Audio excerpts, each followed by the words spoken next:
E aí, tudo bem? Seja bem-vindo aqui ao vídeo do Engenheiro Explica. Hoje nós vamos explicar 5 aspectos interessantes que atrapalham o desenvolvimento de projetos, sejam eles tanto pessoais quanto projetos profissionais, e trabalham no desenvolvimento da sua carreira também, ok? Então vamos começar aqui com os nossos 5 itens importantes que podem atrapalhar na sua carreira, que você tem que tomar cuidado. O primeiro item de todos eles, e talvez um dos mais importantes, é o medo de fazer alguma coisa nova, ok? Então o medo do novo. Então toda vez que você tem algum projeto para fazer, algum trabalho a fazer, seja execução de obra, seja um cálculo, uma estrutura um pouco diferente, dá sempre aquele frio na barriga de fazer uma coisa nova. Então o que eu te recomendo é não tenha medo de inovar, não tenha medo de fazer alguma coisa diferente do que você está acostumado. Por exemplo, é muito normal que se você for um projetista estrutural de concreto armado, você não seja acostumado a fazer dimensionamento de estruturas metálicas. Porém, você vai encontrar etapas na sua carreira que você vai ser forçado a calcular emendas de pilares, talvez com algum dispositivo diferente, ou que você venha a calcular ligações entre estruturas de concreto com metálica. E também não se esqueça que está muito em moda, o pessoal está tentando inserir muito no mercado aquela tal da estrutura mista, certo? Onde você aproveita a tração do aço e você protege ele com concreto para ajudar na compressão. É esse o intuito real das estruturas mistas. E também ajuda a proteger o aço, porque o aço tem uma péssima resistência a questões de incêndio, certo? A combate a incêndio, a resistência dele é muito baixa. Então, o segundo item é o que você tem medo da sua carreira. Muitas vezes você acaba pensando, poxa vida, mas eu tenho guiado minha carreira para um lado, eu tenho feito isso, eu tenho que fazer daquela forma, mas eu não sei o que eu faço, porque eu gostaria de fazer coisas diferentes. E você acaba se atrelando não, eu sou um engenheiro civil, você acaba criando uma proforma, entendeu? Seja você um advogado, seja você um engenheiro, seja você um técnico, seja você o que você for. E você acaba pensando na sua imagem como carreira, como profissional, e acaba esquecendo muito do que a sua carreira tem que estar de acordo com o que você pensa, com o que você acredita. Então, por exemplo, é por isso que muitas vezes a gente vê gente que ela é de uma forma no trabalho, ela é completamente diferente na outra, no ambiente externo. Você provavelmente conhece alguém que trabalha em alguma coisa, mas quando ela sai, ela quer completamente esquecer que ela faz aquilo, ela quer esquecer até as funções, entendeu?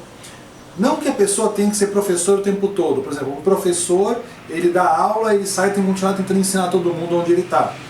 Mas você espera que um professor tenha algumas virtudes. Por exemplo, a virtude de querer entender o que está acontecendo, querer estar correto, querer que as pessoas falem corretamente. Então, um professor, quando sai da sala de aula, é esperado que ou ele, quando escute algo que está errado, ele pense em como corrigir a pessoa, ou mostrar como é que é o real, ou que ele pense em como ele deve falar corretamente, ou como ele deve se portar corretamente, entendeu?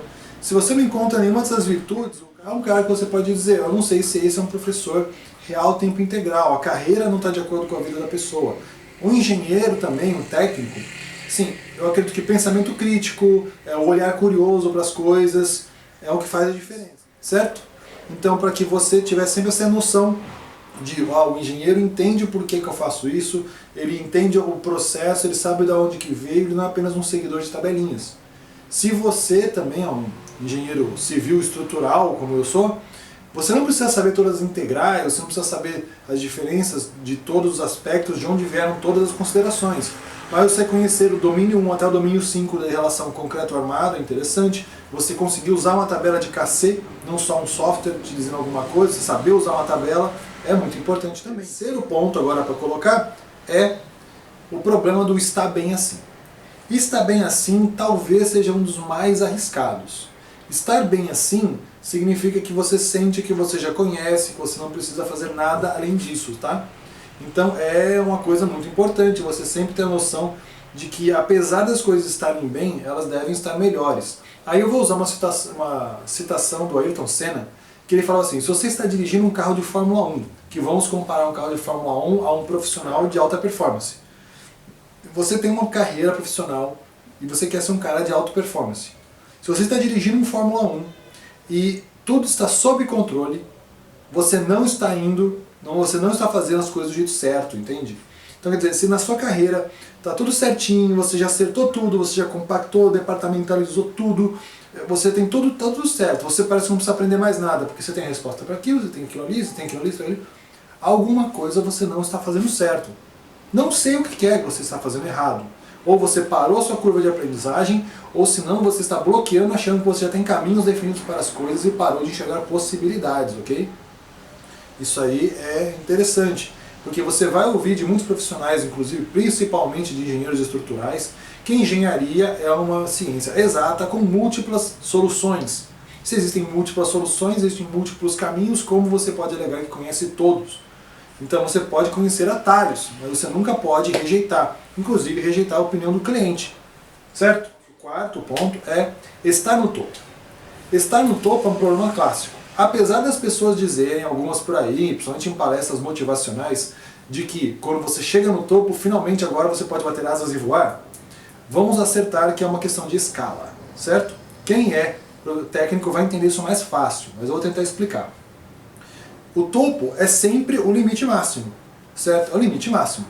Da onde quer que você esteja. Se você estiver num lugar onde você seja o único profissional técnico, você está no topo. Se você é o cara, tecnicamente, não estamos falando de vivência, ok, pessoal? Estamos falando aqui de ambiente de trabalho. Você tem um grupo de engenheiros, todo mundo é estagiário e você é o único engenheiro ali com uma experiência, você é o único engenheiro sênior ali com experiência. Vai ser difícil que você consiga aprender alguma coisa técnica ou desenvolver alguma coisa que você não conhece se você só convive com gente que tecnicamente está abaixo de você.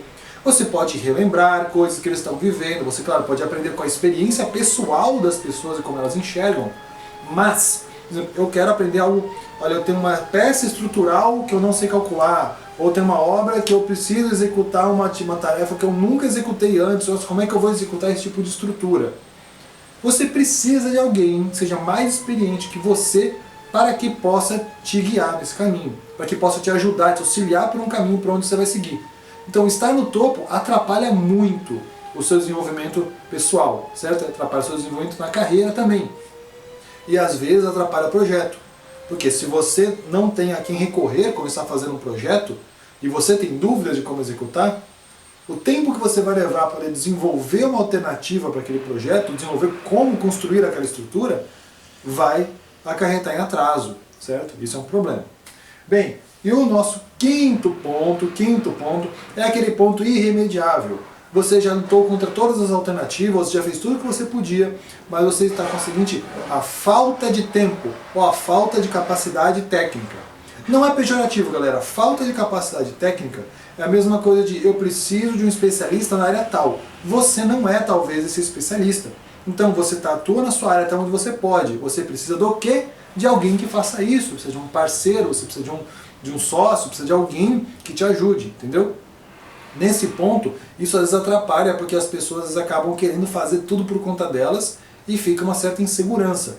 O que acarreta também atrapalha os projetos é que você tem ali pessoas que são generalistas, elas entendem de tudo um pouco, não são especialistas em nada, e elas acham que elas conseguem fornecer informação suficiente para você qualquer tipo de coisa, de tarefa dentro da engenharia. E não dá. Você pode ir até certo ponto. Por exemplo, eu sou engenheiro de estruturas em concreto armado, minha especialidade é concreto armado, trabalho principalmente com indústrias. Não tenho problema de trabalhar com concreto armado para outras atividades. Porém, se eu for para estruturas metálicas, o meu conhecimento é um pouco mais limitado, as nuances, eu posso estudar, obviamente, eu posso aprender, mas isso vai demandar tempo para mim, apesar de ser o mesmo tipo de curso. Eu aprendi isso na faculdade, mas eu tenho que ter a noção de que, em certos aspectos, é melhor que eu tenha alguém especialista em metálica ao meu lado, me auxiliando, para que eu não faça alguma bobagem, dependendo do tipo estrutural. Sempre tem coisas que são feijão com arroz, mas quando chega além da sua capacidade técnica, é recomendável que você anexe alguém ao seu trabalho, ok? Isso, se você não fizer, vai atrapalhar muito o seu projeto e atrapalha o seu desenvolvimento.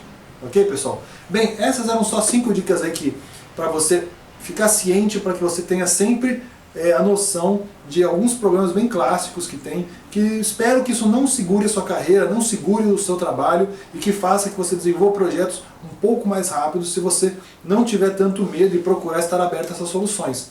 Parecem coisas óbvias e bestas, mas eu te garanto que tem muita gente por aí que, principalmente as primeiras, a pessoa cai nelas, ok?